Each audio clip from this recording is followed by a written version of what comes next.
Good morning बच्चों हम लोग पाठ 10 से संधि नामक पाठ का अध्ययन कर रहे थे, जिसके अंतर्गत हम लोगों ने संधि किसे कहते हैं, संधि के कितने भेद होते हैं, स्वर संधि किसे कहते हैं, यहाँ तक हम लोगों ने पढ़ लिया है। बच्चों अब आइए आगे बढ़ते हैं। व्यंजन संधि किसे कहते हैं? तो बच्चों व्यंजन संधि यानी कि जब भी किसी व्यंजन के बाद किसी स्वर या व्यंजन का आता है तो उसके बाद जो परिवर्तन होता है उसे हम कहते हैं व्यंजन संधि। जैसे यहाँ पे देखिए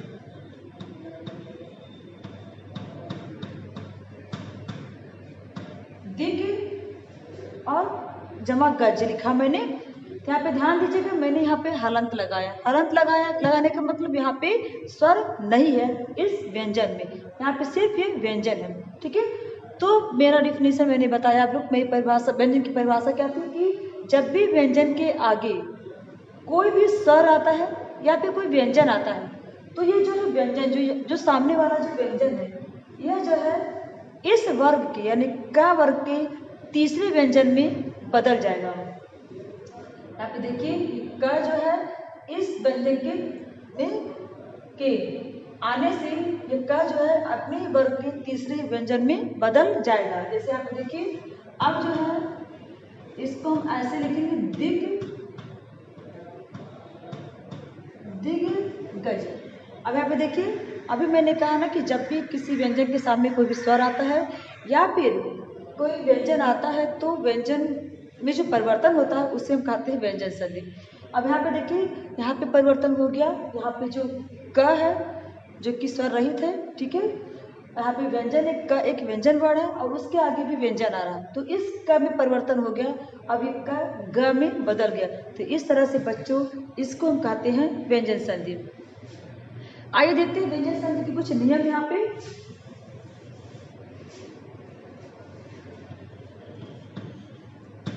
क च ट त प। व्यंजन संधि का पहला नियम है बच्चों कि जब भी क वर्ग, च वर्ग, ट वर्ग, त वर्ग और प वर्ग के बाद कोई भी स्वर आता है या किसी व्यंजन का यानी किसी वर्ग का तीसरा, चौथा या पांचवा वर्ड आता है या फिर य, र, ल, व आता है तो ये क, च, ट, त, प अपने ही वर्ग के तीसरे व्यंजन में ये बदल जाएंगे। एक बार पुनः मैं बता देती हूँ बच्चों। यहाँ पे देखिए ये हमारा क, च, ट, त, प लिखने का तात्पर्य यह है कि क वर्ग, च वर्ग, ट वर्ग, त वर्ग और प वर्ग का यहाँ पे प्रतिनिधित्व कर रहा है। ठीक है, तो अब देखिए यहाँ पे मैंने कहा कि जब भी क, च, ट, त, प के बाद कोई स्वर आता है या किसी भी वर्ग का तीसरा, चौथा, पांचवा वर्ड आता है यानी कि तीसरा, चौथा, पांचवा वर्ड, यानी कि अब यहाँ पे क का तीसरा क्या है, ग, घ, अंगा, तो तीसरा, चौथा, पांचवा वर्ड आता है या फिर य, र, ल, व, य, र, ल, व आता है तो फिर यह जो है क वर्ग यानी कि देखिए यहाँ पे क है, अब क के आगे अगर ग, घ, अंगा यानी कि तीसरा, चौथा, पांचवा वर्ड आएगा या फिर य, र, ल, व ये आएगा तो ये क जो है अपने ही वर्ग के तीसरे व्यंजन में बदल जाएगा। अब यहाँ पे देखिए ये क जो है ग में, तो क का तीसरा व्यंजन क्या है, क, ख, ग है, ठीक, ये जो है अपने ही वर्ग के तीसरे व्यंजन में जो है ये बदल जाएगा। ये व्यंजन संधि का पहला नियम है। और जैसे देख रहे बताइए आपको,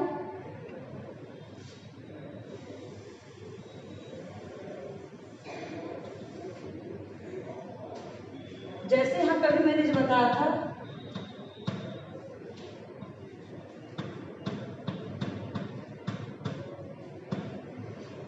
यहाँ पे देखिए यहाँ पे क है और क के सामने क यानी कि क वर्ग का व्यंजन यहाँ पे पहला व्यंजन है और क के सामने ग वर्ग ग है यानी कि क वर्ग का तीसरा व्यंजन ग है। ठीक है, तो यहाँ पे डिफिनेशन था कि जब भी क वर्ग के सामने किसी वर्ग का तीसरा, चौथा, पांचवा वर्ड आएगा या फिर य, र, ल, व आएगा तो ये का जो है ग में बदल जाएगा। तो ये होगा, देखिए दिग गज हो गया दिग्गज। ठीक है, अब यहाँ पे एक और एग्जांपल में बता दे रहे आपको।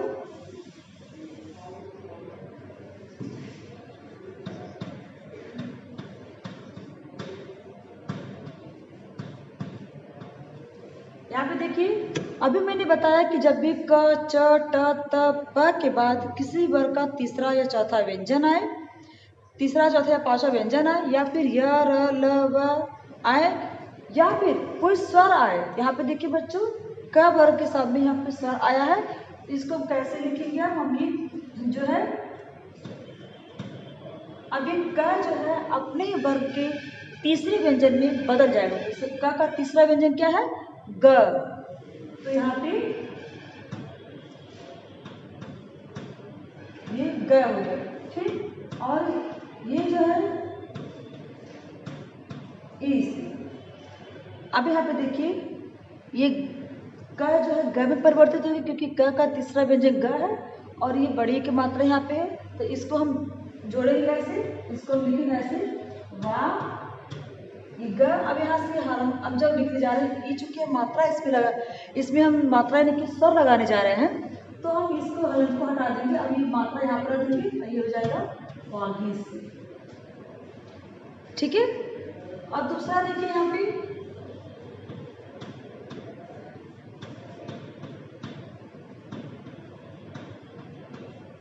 देखिए, यहाँ पर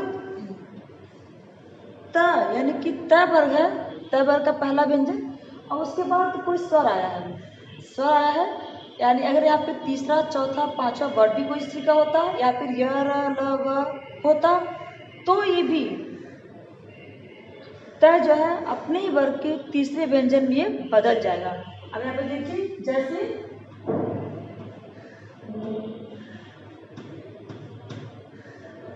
जगत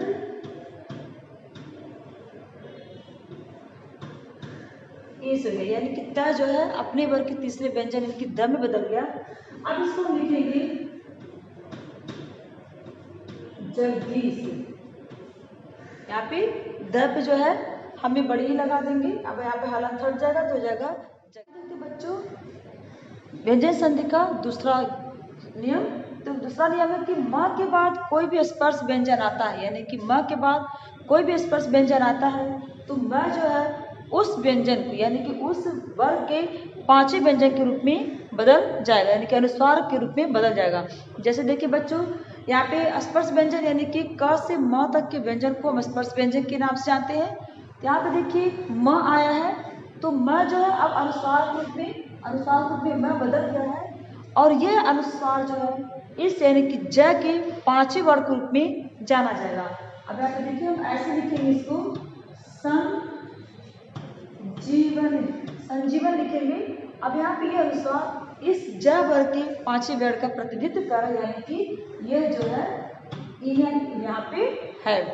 तो इस तरह से बच्चों, जब भी इस तरह से आएगा यानी कि म के बाद कोई भी स्पर्श व्यंजन आएगा, तो म जो है वहाँ पे अनुस्वार हो जाएगा, और सामने वाले व्यंजन के पंचम वर्ग के रूप में अनुस्वार वो जाना जाएगा।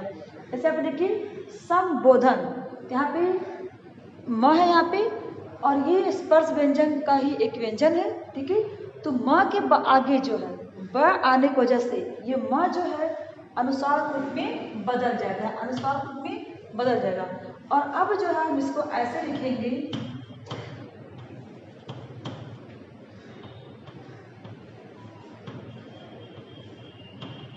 संबोधन।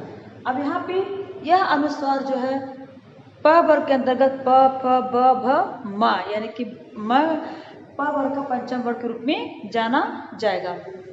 तीसरा व्यंजन है कि म के तीसरा नियम है बच्चों, देखते हैं कि म के बाद म आने पर, यानी कि जब म के बाद पुनः म आता है तो द्वितीय व्यंजन वहाँ पे होगा। तो यानी कि यहाँ पे अनुस्वार का हम प्रयोग नहीं करेंगे। जैसे आप देखिए म है और पुनः पंचम वर्ग आ गया यानी कि म आ गया। ठीक है, तो यहाँ पे अब हम इस म को हम अनुस्वार रूप में प्रयोग नहीं करेंगे, हम इसको ऐसे लिखेंगे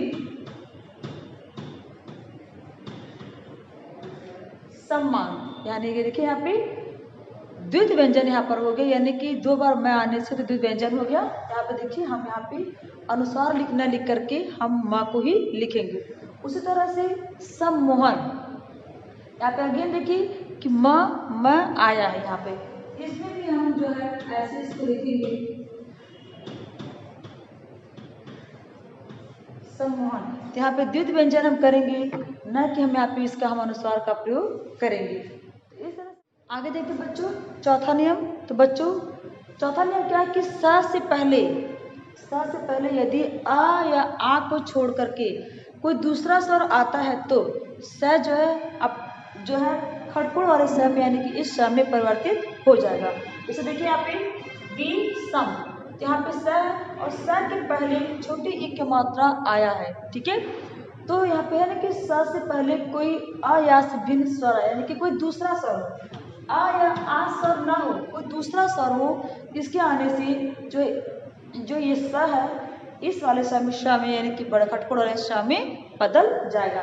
जैसे यहाँ पे देखिए विषम, यहाँ पे यह स जो है इस श में बदल गया। बच्चों यह आप लोग का चौथा नियम है। बच्चों व्यंजन संधि के अंतर्गत बहुत सारे नियम हैं, आप लोग के पाठ्यक्रम में ज़्यादा नहीं दिया गया है, तो आप लोग इतना ही जितना बताया गया आप लोग उतना ही ध्यान में दीजिए और हर नियम का कम से कम 10 शब्द अपने कॉपी में अवश्य लिखिएगा। जैसे मैंने अभी पहला नियम बताया है कि जब भी क च ट त प के बाद किसी वर्ग का तीसरा या चौथा वर्ड आता है या फिर य र ल व आता है या फिर कोई स्वर आता है तो क च ट त प वर्ग जो है अपने वर्ग के तीसरे व्यंजन में बदल जाएंगे। तो इसलिए इसका आप लोग कम से कम 10 शब्द लिखिएगा संधि विच्छेद करके। दूसरा मैंने बताया है कि किस तरह से म के आगे कोई भी स्पर्श व्यंजन आता है तो उसके आने से म जो है अनुस्वार रूप में परिणित हो जाता है। इस तरह के कम से कम आप लोग 5 व्यंजन लिखिएगा। तीसरा है कि जब भी म के बाद फिर म आता है कि पुनः म आता है तो यहाँ पे द्वित व्यंजन होता है, तो इसका भी आपको 5 शब्द लिखिएगा। उसके बाद ये जो मैंने बताया कि स के पहले यानी कि देखिए स के पहले की बात हो रही है, तो स के पहले यदि आ को छोड़ करके कोई अदर स्वर आता है तो वो किस तरह से बदलता है, इस नियम के तहत अंतर्गत को ध्यान में रखते हुए आप लोग 5 शब्द इसका भी संविच्छेद करके कॉपी में लिखेंगे। बच्चों आज के लिए इतना ही, आगे हम लोग कल विसर्ग संधि के बारे में जानेंगे। तो आज के लिए इतना ही बच्चों, धन्यवाद।